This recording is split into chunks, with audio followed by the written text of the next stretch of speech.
No कि आपका ये टाइम बहुत क्रूशियल है, कल आपका सीए फाइनल का ऑडिट का पेपर है, बट बिलीव मी ये 4-5 मिनट्स अगर आपने मुझे दे दिए, मैं आपके फॉर श्योर वाले 4-5 मार्क्स बढ़वा कर जाऊंगी। कोई क्लिक बैट नहीं है और इस पर आपको कुछ एफर्ट्स नहीं करना, आपको एक भी टॉपिक लर्न नहीं करना, ये फ्री के मार्क्स है बिल्कुल, बस जिसने जान लिया उसको मिल गए, वो वाली बात है। सो मैं कुछ पीडीएफ पे काम कर रही थी 1-2 दिन के अंदर ही, बट वो पीडीएफ मेरा फॉर श्योर पूरा नहीं हो पाया है। सो जितना हुआ मैंने सोचा कि क्यों ना मैं इस पर वीडियो बना दूं ताकि आप उससे हेल्प ले सको, कुछ ना कुछ हेल्प आपको मिल जाएगी। सो इस पीडीएफ में मैंने कुछ कॉमन पॉइंट्स आपको बताए हैं, 2 चैप्टर्स की मैं बना पाई हूँ, बाकी चैप्टर्स पर आपको क्या करना है वो मैं आपको बता दूंगी। अब कॉमन पॉइंट्स हमको कैसे हेल्प करेंगे मार्क्स स्कोर करने में? होता क्या है कि जो चैप्टर्स आपने अच्छे से कर लिए, बिकॉज ऑडिट का सिलेबस तो बहुत वास्ट है, हम सब कुछ नहीं कर सकते, तो जो आपने कर लिए वो तो आप लिख कर आओगे ही सही। जो आपने नहीं करे उस पर भी हम कुछ न कुछ तो लिखते हैं ना, तो वो हम जो कुछ भी लिखते हैं या फिर हमको समझ ही नहीं आता है और हम कुछ तो भी लिख के आ जाते हैं, फिर हमको उसके नंबर नहीं मिलते हैं, तो वो कुछ जो आप फालतू लिख कर आओगे ना उसकी क्वालिटी बस मैंने इंक्रीज कर दी है।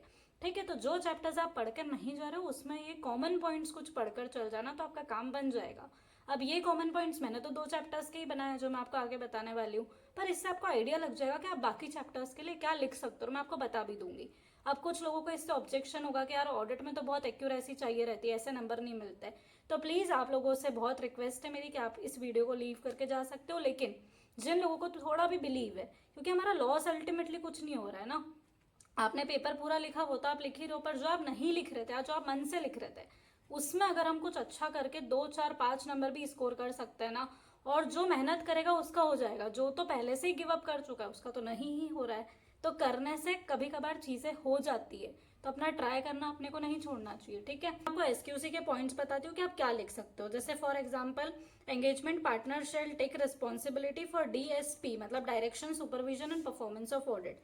इसके बाद engagement partner shall ensure compliance with ethical requirements, ये तो और उसमें ही लगेगा ना। इसके बाद में firm and personal comply with PRL requirements, professional standards, regulatory legal requirements. तो ऐसे बहुत सारे पॉइंट्स मैंने लिख रखे हैं।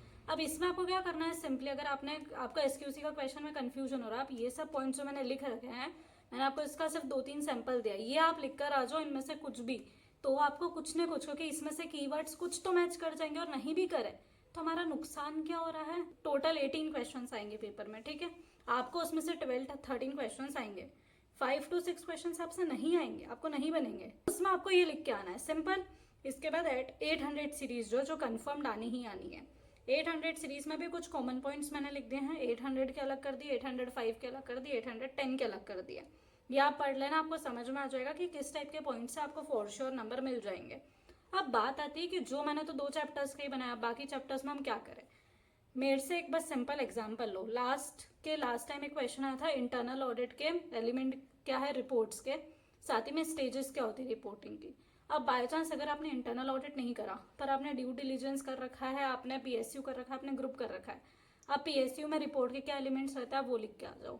आपने इन्वेस्टिगेशन, फॉरेंसिक, ड्यू डिलीजेंस, इन 3 में से एक आता है चैप्टर, आपने 2 नहीं करे, एक करा हुआ है ना आपने, आप उसका मटेरियल लिख कर आ जाओ, कंटेंट कुछ ना कुछ तो मैच करेगा। रिपोर्ट में नॉर्मल पॉइंट्स क्या होते हैं, टाइटल, एड्रेसी, कुछ तो मैच कर जाएगा, ब्रीफ हिस्ट्री ऑफ कंपनी, कोई कंटेंट्स मैच कर जाएगा।